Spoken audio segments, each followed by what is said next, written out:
Toujours le cauchemar pour les habitants de Sarajevo, au moins 7 morts, dont 3 enfants, après le bombardement au mortier d'une école maternelle. Vaste opération policière dans les milieux islamistes algériens en France, 88 personnes toujours en garde à vue et 6 assignées à résidence. 577 personnalités signent un manifeste demandant qu'une loi instaure une parité totale femmes-hommes dans la vie publique. Peut-être un scoop de trop pour la presse populaire anglaise après la publication de photos de Lady Di faisant sa gymnastique. Une loi protégeant la vie privée des citoyens britanniques va peut-être enfin être votée.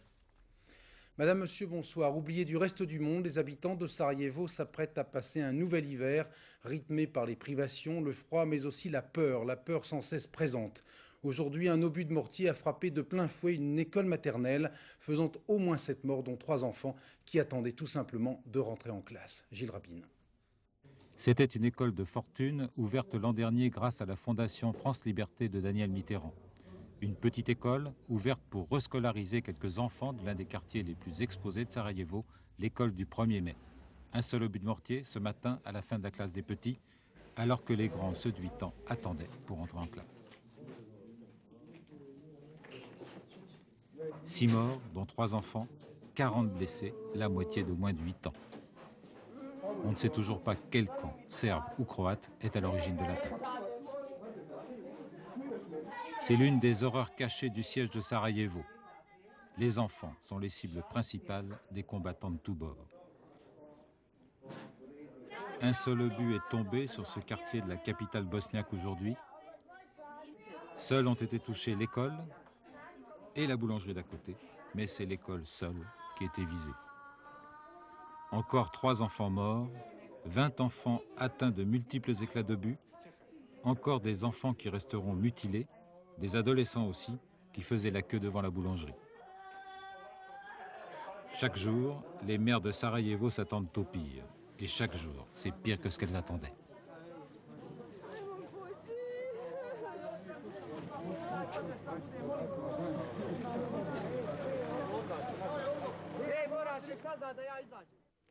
En France, les autorités ont lancé ce matin une vaste opération visant les milieux islamistes algériens en France sous l'autorité de la section antiterroriste du parquet de Paris.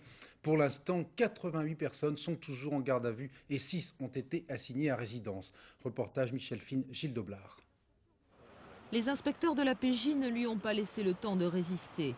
Jafar El Aouri, 37 ans, président de la fraternité algérienne en France, une organisation présentée comme le relais du fils dans le pays, a été arrêté ce matin à la cité universitaire d'Antony.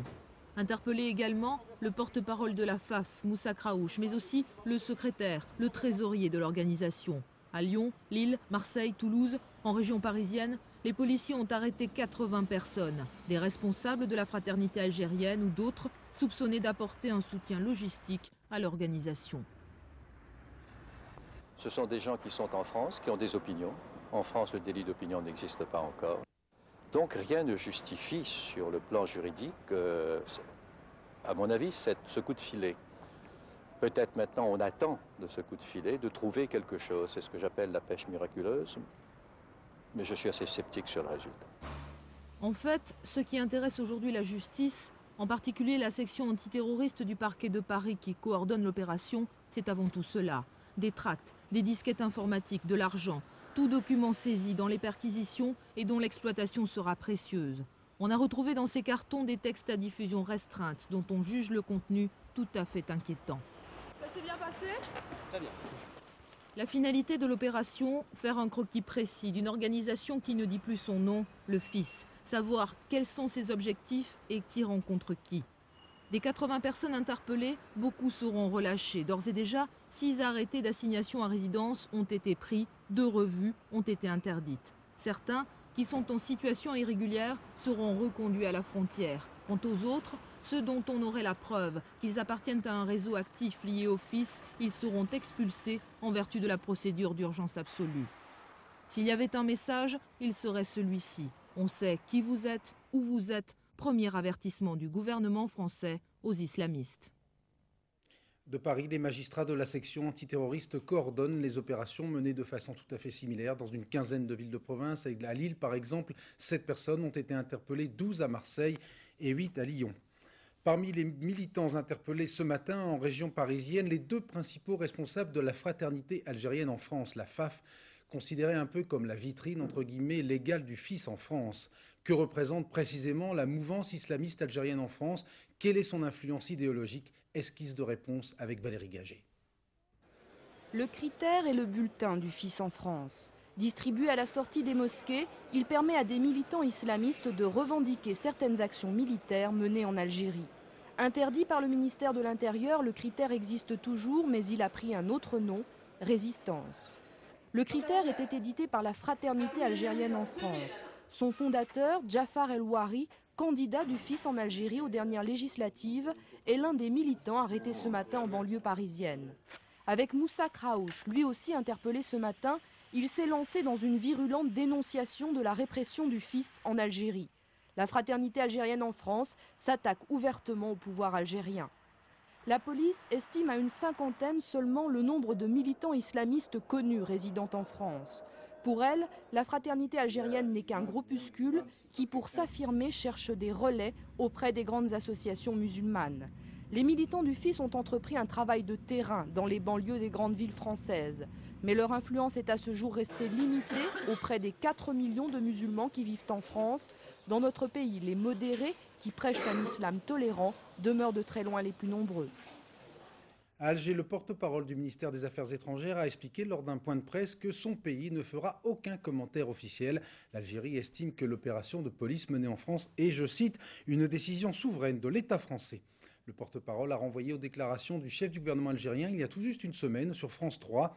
Ce que nous demandons à la France, avait alors déclaré Reda Malek, c'est d'éviter de devenir un lieu de transit pour les armes et d'obliger à une certaine réserve les éléments réfugiés là-bas et qui lancent des appels au meurtre. Dans le train qui le menait à Colombey ce matin, Édouard Balladur a commenté très brièvement cette opération policière. Il s'agit d'une opération qui a pour objet de vérifier que chacun sur notre territoire national respecte les lois de la République. Je n'ai rien d'autre à dire. Est-ce que c'est le signe d'une tension particulière? Et ce soir, le ministère de l'Intérieur a publié un long communiqué soulignant, je cite, que la France ne peut accepter que sous couvert de pratiques religieuses se développent des mouvements de caractère politique qui visent à créer des désordres et portent atteinte aux principes fondamentaux de la République. Réaction également du Front National. Cette rafle est davantage une opération médiatique ou un signal de politique étrangère que l'amorce d'un plan de lutte contre le développement de l'islamisme en France. Alors Philippe Arward, comment peut-on interpréter politiquement cette rafle spectaculaire? Bien, vous savez que la France soit inquiète de la situation en Algérie et de la capacité des autorités à y faire face, c'est évident. Que l'Algérie bascule dans une guerre civile larvée, c'est incontestable. Gouvernement et armée d'un côté, groupes armés islamiques de l'autre, le combat est de plus en plus rude. Depuis l'interdiction du fils, les islamistes algériens ont des relais à l'étranger, y compris en France. La police française surveille les plus actifs qui séjournent ici, à condition qu'ils ne fassent pas d'action politique allant contre nos intérêts, pour reprendre les mots de M. Pasqua. Une ligne rouge a été franchie puisque des Français ont été pris à partie dans le bras de fer algérien. D'abord 2 assassinats, puis 3 enlèvements. Le gouvernement français, dont la position à l'égard du fils est plus dure que précédemment, ne pouvait laisser passer de tels actes sans réagir. L'issue heureuse des 3 derniers enlèvements n'y change rien. La rafle d'aujourd'hui est donc une mise en demeure contre le fils pour dire que la France a aussi des cartes en main, alors que les Français vivant en Algérie sont toujours menacés.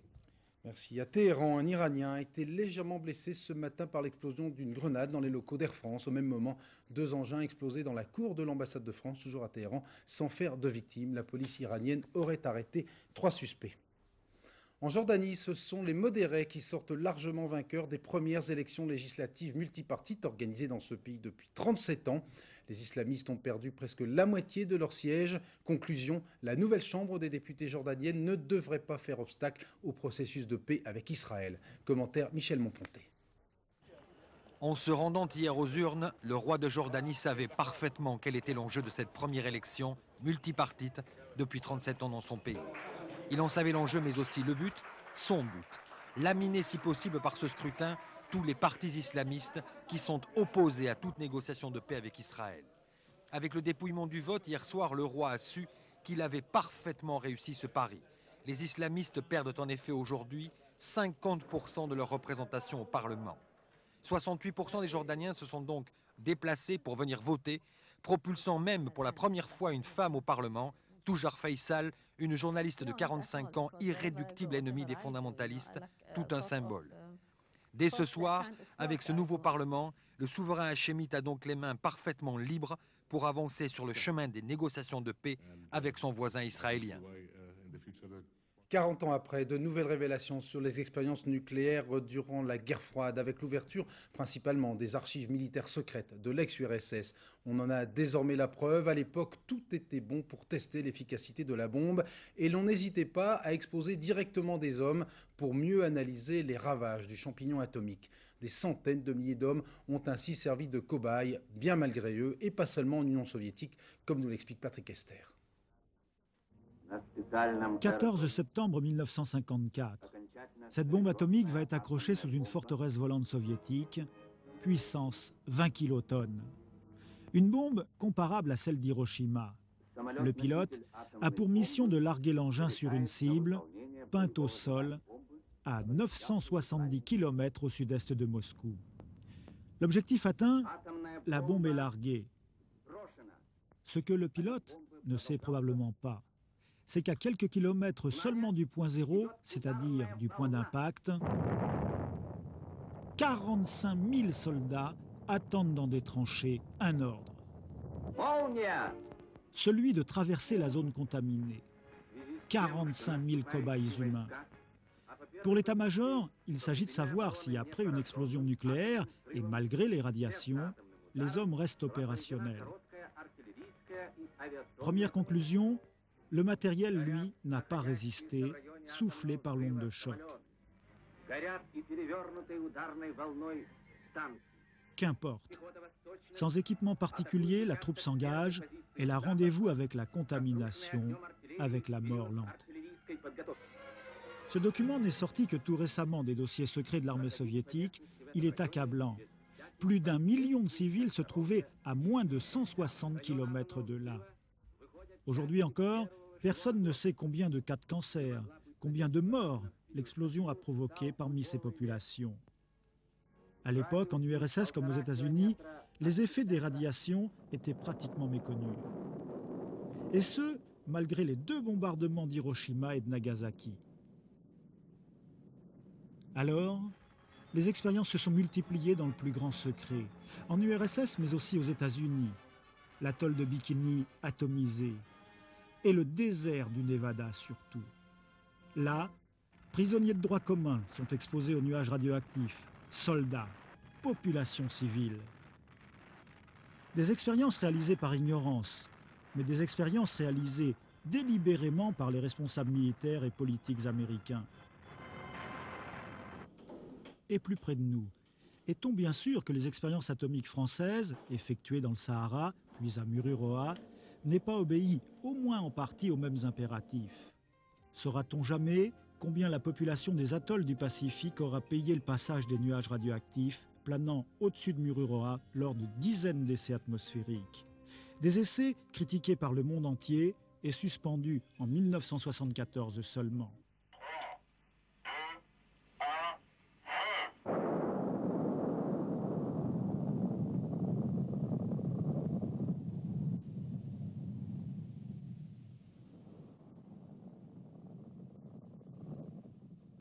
En France, les étudiants sont descendus dans la rue une nouvelle fois aujourd'hui pour protester contre les sureffectifs dans certains amphis et des budgets souvent trop étriqués. Exemple à l'université de Caen avec ce reportage de Patrick Reslob et Philippe Deslandes. Ils étaient environ 2000 dans la rue, toutes facs confondues, à vouloir obtenir des sous, à la fois de la région et du ministère de l'Enseignement supérieur. Un véritable ras-le-bol de la part des étudiants. Depuis la rentrée, le travail se fait dans des conditions inacceptables. Manque de matériel, manque de salles, manque de profs. En sciences, par exemple, les travaux pratiques se font dans des locaux, certes tout neufs, mais il n'y a quasiment pas d'équipement. Le peu qui soit utilisable date de plus de 25 ans, comme cet enregistreur. Actuellement, nous avons une belle armoire, presque vide. Ce que nous avons, c'est du matériel datant de 30 ans, une loupe binoculaire, des fraises, ou du matériel bricolé par l'atelier général de la faculté. Depuis 4 ans, les effectifs ont augmenté de 69%. Il faudrait entre autres 5 salles de travaux dirigés en plus. Nous avons des cours dans les bâtiments de l'EDF. On nous prête gracieusement ces salles-là, mais ce n'est pas des salles qui sont adaptées à recevoir les étudiants. On arrive et quelquefois, il y a d'autres profs qui ont cours à la même heure dans la même salle, ce qui fait qu'on ne peut pas faire cours. Quant aux professeurs, ils sont 240 et pour que les cours soient assurés dans de bonnes conditions, ils devraient être 380. De plus, il n'y a plus d'argent pour les heures supplémentaires. Sur les 3000 étudiants que nous avons cette année en plus, il y en a une partie importante qui est inscrite en psychosociaux. Ce qui nous pose des problèmes bien sûr, de locaux et pour eux-mêmes, mais aussi d'emploi dans l'avenir, car nous ne sommes pas sûrs qu'on pourra donner un emploi à tous ces étudiants. Pour l'instant, tous les étudiants attendent de pied ferme le vote du budget de l'université, point d'orgue la manifestation de lundi prochain. Si l'on en croit un sondage CSA que va publier l'hebdomadaire La Vie, 53% des Français contre 41% sont favorables à une réduction du temps de travail hebdomadaire à 32 heures. Mais 33% seulement des sondés accepteraient, dans cette hypothèse, une baisse du salaire. Dans la Sarthe, les 650 salariés d'une usine fabriquant des boulons pour les voitures et les avions étaient appelés aujourd'hui à se prononcer pour ou contre une proposition de la direction prévoyant une réduction de la semaine du travail à 35 heures en échange du sauvetage, entre guillemets, de 41 des 148 emplois menacés par un plan social.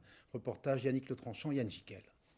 Fin de la journée, ils ont travaillé, ils ont voté, c'est non. Non pour travailler moins et gagner moins. Les salariés de l'usine Simons, près du Mans, ne veulent pas de la semaine à 35 heures, même pour sauver des emplois. Dilemme bien difficile, les avis étaient très partagés. Vous étiez plutôt favorable, plutôt pour, plutôt contre? Moi, je suis favorable, puisque 35 heures permettraient d'éviter 40 licenciements. On nous dit 35 heures, ça sauvera 40 postes, mais bon, on a un petit peu le couteau sous la gorge. Est-ce qu'il faut signer pour sauver 40 personnes ou alors faut penser qu'à soi? Alors c'est pas facile.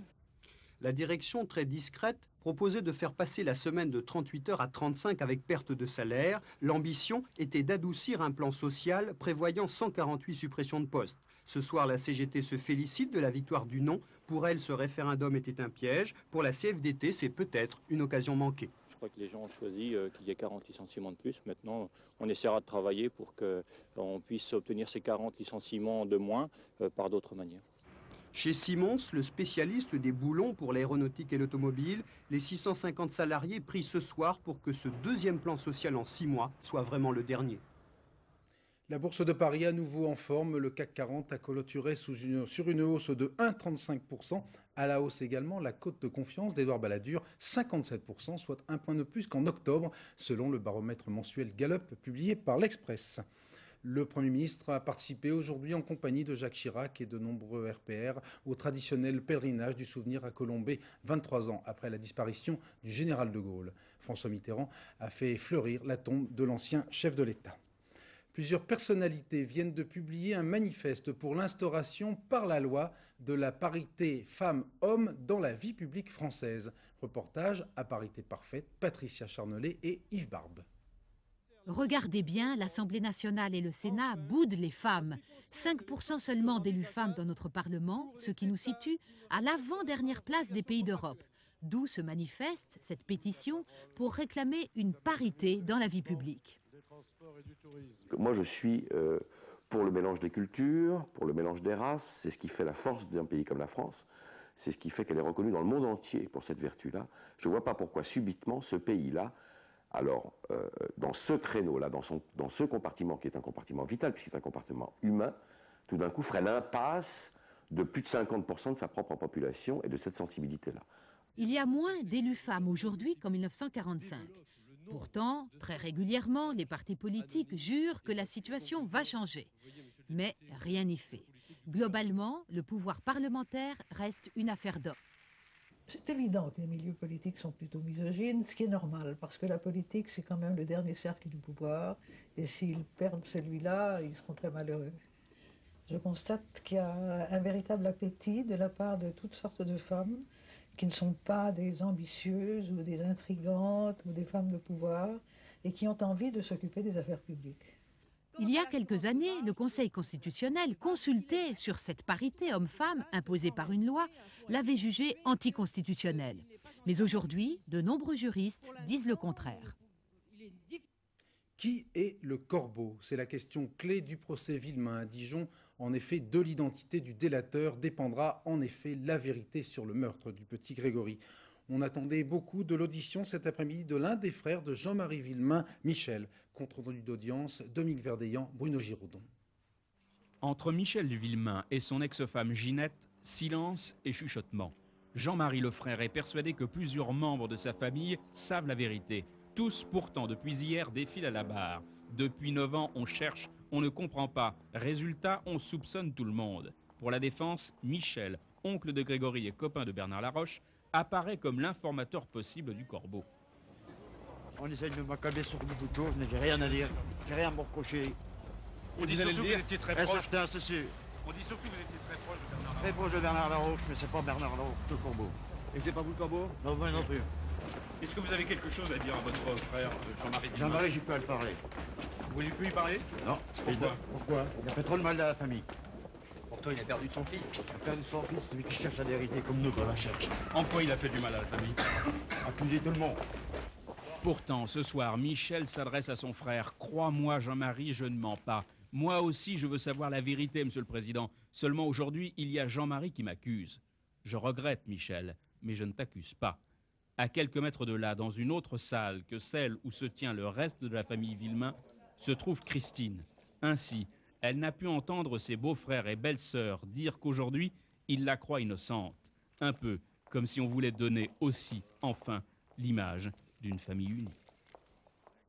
Au tribunal de Toulon, une mère de famille a été arrêtée à l'audience et placée en détention pour non-présentation d'enfants. Avec Patrice Romden et Jean-François Giorgetti, des précisions sur cette douloureuse affaire. Les habits, les peluches, les jouets, tout y est, seul manque l'enfant. Violaine, 7 ans, s'apprête à passer une seconde nuit dans un foyer. Ainsi en a décidé la justice après avoir incarcéré sa mère. Motif, elle refusait tout droit de visite au père. Il est vrai qu'entre-temps, elle a épousé un autre homme. J'élève Violaine, je subviens à ses besoins. Quand elle se réveille la nuit, c'est moi qui l'appelle papa, j'y peux rien. Vous voulez qu'elle m'appelle monsieur, tonton? Mais non, c'est moi le père, c'est moi qui fais le chèque de la cantine. Oui, mais il y a le géniteur, il a reconnu l'enfant. C'est un homme marié et père de famille. Un temps, il a vécu une double vie. Le père a vu l'enfant quotidiennement, de sa naissance jusqu'à ce que l'enfant ait pratiquement l'âge de 3 ans et demi, 4 ans. Jusqu'à ce que du jour au lendemain, parce qu'il avait mis un terme à cette liaison qu'il avait depuis 12 ans malgré tout avec Madame Colette, mon client n'ait pas décidé de quitter son épouse légitime. Il faut savoir si on doit faire primer les droits d'un enfant par rapport aux droits d'un père géniteur qui, bien sûr, a une légitimité, certes, mais est-ce qu'il ne peut pas laisser le temps passer? Est-ce qu'il ne pouvait pas décider que cet enfant, sachant son existence, on ne lui a pas menti encore une fois sur son existence, que ce soit de Violaine lui-même, que la recherche vienne, la demande vienne, tout en se mettant lui en coulisses et en disant à sa façon qu'il existe, mais pas s'imposer comme il le fait, en décidant de détruire un foyer, en décidant de détruire la vie quotidienne dans laquelle cet enfant vit. C'est ça qui est grave, c'est ça le manque de respect de l'enfant. Querelle d'experts, palabres d'adultes, dans cette histoire où se mêlent l'affection et le droit, il manque peut-être le témoignage d'une enfant qui doit se demander où elle est et ce qu'il se passe. Quel est le bilan de l'action humanitaire menée en Roumanie depuis plusieurs années? C'était le thème d'un colloque qui vient d'être organisé à Bucarest par Médecins du Monde. Une certitude, les mouroirs qui avaient bouleversé le monde entier ont été fermés ou au moins réhabilités. Mais la Roumanie reste un pays à la dérive sur le plan économique. Témoin le nombre croissant d'enfants laissés à eux-mêmes. Reportage de nos envoyés spéciaux Dorothée Olyric, Patrick Voix. Vasile a 10 ans. Il vit depuis 2 ans dans le métro. Son histoire, c'est celle de centaines de gosses de Bucarest. Abandonné par ses parents, placé dans un orphelinat sordide, il a choisi de fuir la violence et la folie aussi. Donc, acolo ne punea seara să spălăm pe jos, să măturăm în sala de mese, să facem noi toate lucrurile, ne punea pe cei mai mici și pe cei mai mari ne punea șef și dacă nu făceam ne bătea. Ce soir-là, il faisait froid. Vasile était seul au monde. Du côté de la gare du Nord de Bucarest, ils sont des centaines à survivre en bande. Des gosses que l'histoire a oubliés au détour d'une révolution. Des gosses commandés au peuple par Ceausescu qui voulait doubler la population de Roumanie. Marian, à 19 ans, est le plus vieux du groupe. Avant la Révolution, il se cachait par peur de la police, par peur d'être enfermé dans ces terribles instituts. Deci noi ne drogăm aici ca să stăm de mâncare, de dormit, de toate supărările care le avem în viața acum. Uităm. Drogue, violence, prostitution, le quotidien pour ces enfants de la rue, pour ces enfants de la honte. L'espoir pour ces gamins, ce sont les organisations humanitaires. Médecins du Monde s'est occupé de la réhabilitation des orphelinats. Caritas, ici, apporte une aide vitale aux enfants et l'affection qui leur manque tant. Les enfants perdus de Bucarest n'aiment pas le jour. Qu'ils soient tziganes ou roumains, ils sont rejetés par la société. Nu pe mine, ci pe ăsta, animalele astea, care bagă cuțitul în tine. Nu! La moarte! La foc! Zice, linge mai în pizdă. Îi lingem cu limba lui Iisus de foc. Îi ardem pe țigani. Vassil souffre en silence. Puisque les gens ne veulent pas de lui, il va retourner dans son monde, le métro. Hier à Paris, Charles Pasqua s'est présenté au BAC et il a été reçu, et même bien reçu. Vous comprendrez mieux si je vous dis que BAC égale Brigade Anticriminalité, une brigade de choc mise en place dans la capitale pour veiller sur la sécurité des Parisiens à la nuit. Reportage Michel Fine, Roger Mathurin. Gare Saint-Lazare, 1h du matin. Bonjour. Vous allez bien? D'accord. Pas de problème. Parfait. Pour la brigade anticriminalité, la première nuit sera calme. Ce soir, la nouvelle unité aura effectué 2 interpellations. Une pour port d'armes prohibées, l'autre pour ivresse sur la voie publique. Ce sera désormais la mission de la BAC, lutter contre la petite et moyenne délinquance en sillonnant Paris la nuit. Bon, on peut distinguer les infractions qui se commettent plus facilement de jour que de nuit et vice-versa, et cambriolages se commettent plus facilement de jour alors que les gens sont absents de leur domicile pour être au travail. Bon, par contre, si c'est des stations de service, c'est traditionnellement de nuit. Alors la dangerosité varie effectivement avec le type d'infraction. Hier encore, la sécurité publique la nuit dans Paris était assurée par des brigades rattachées à différents districts. Aujourd'hui, elles sont sous commandement unique. De 22h20 à 6h40, 200 gardiens de la paix et 65 gradés veilleront désormais sur la ville. Figurez-vous que l'espace va bientôt avoir une petite sœur. Mes confrères d'Autoplus publient en exclusivité les photos de la future Renault à mi-chemin, si l'on veut, entre la Twingo et l'espace. Nom de code X66. Précision tout de suite avec Patrick Pellet. Pour faire une X66, le nouveau modèle de chez Renault, prenez une bonne dose d'espace. Respirez à fond, prenez des forces et tirez dans tous les sens. Puis vous mélangez avec un zeste de Twingo, pas beaucoup, juste 2 doigts, là encore bien mélangé, secouez à fond, et alors le cocktail est surprenant. Au niveau du pare-choc et du capot, on reste très Twingo. Pour le toit et l'arrière, ça, c'est du Renault Espace. Pour ce qui est du profil et des parties vitrées, en se penchant, on pourrait distinguer l'empreinte de la Renault 19. La X66, c'est la preuve bientôt roulante que rien ne se perd, rien ne se crée, que tout se transforme. Commercialisation prévue en 95, 7 chevaux, prix 95 000 francs, le monospace fait recette, Renault exploite à fond la mine d'or. Too much is too much. En français, trop c'est trop. Aux grands mots, les grands remèdes. Pour la première fois, Lady Diana en a appelé officiellement à la justice britannique pour contrer les excès de la presse à scandale là-bas. Une affaire qui passionne l'Angleterre, où une loi pourrait prochainement voir le jour pour enfin sanctionner cette course stupide aux vrais faux scoops. Reportage de notre correspondant à Londres, Christian Marimono. La princesse Diana, tout sourire, a décidé de porter plainte contre un journal, une première en Grande-Bretagne. S'estimant diffamée par les photos publiées par un journal populaire, le Mirror, des photos prises discrètement par le propriétaire du club de gymnastique où la Di s'entraînait régulièrement pour avoir un corps de reine, les sujets de Sa Majesté sont choqués. C'est dégoûtant. Elle a le droit d'aller à la gym comme tout le monde. Si elle veut faire la musculation, qu'on la laisse. Ces photos très suggestives ont provoqué une véritable explosion. La classe politique critique la presse trop puissante et sans moralité. En Grande-Bretagne, la vie privée n'est pas protégée. La famille royale est bien placée pour le savoir. La semaine dernière, Elton John a obtenu des dommages et intérêts du même journal qui avait critiqué son attitude au cours d'une soirée à laquelle il n'avait pas participé. Les journalistes ne veulent pas pour autant d'une législation de la vie privée comme en France. Je sais qu'une réglementation concernant la vie privée, ça serait pour protéger des célèbres, des riches. Et pour cette raison, pour moi, ça ne va pas. L'attitude combative de la princesse pourra peut-être aider le gouvernement. Depuis plus d'1 an, il réfléchit à une loi protégeant la vie privée. Il pourrait la déposer dès l'année prochaine. Avant de vous souhaiter une excellente soirée à l'écoute de nos programmes, je vous signale que mes confrères corses organisent demain une grande journée de soutien aux victimes des récentes intempéries de 9h à 19h. Vous pouvez appeler ce numéro, le 95 32 22 22, et donner le montant de la somme que vous vous engagerez à verser directement à la Croix-Rouge. Même les dons les plus modestes seront bien sûr les bienvenus. À 20h50, vous retrouverez Miu Miu et Gérard Lanvin. À 22h40, Mireille Dumas, Bas les masques, avec ce soir un sujet particulièrement douloureux, l'avortement. Vers minuit, Catherine Sellac pour le dernier journal. Demain à 7h50, Gérard Leclerc, dans Les 4 vérités, recevra un professeur de sciences politiques, spécialiste de l'islam. Dans quelques secondes, la météo, signée Sophie Davant. À demain 20h. Excellente soirée, merci.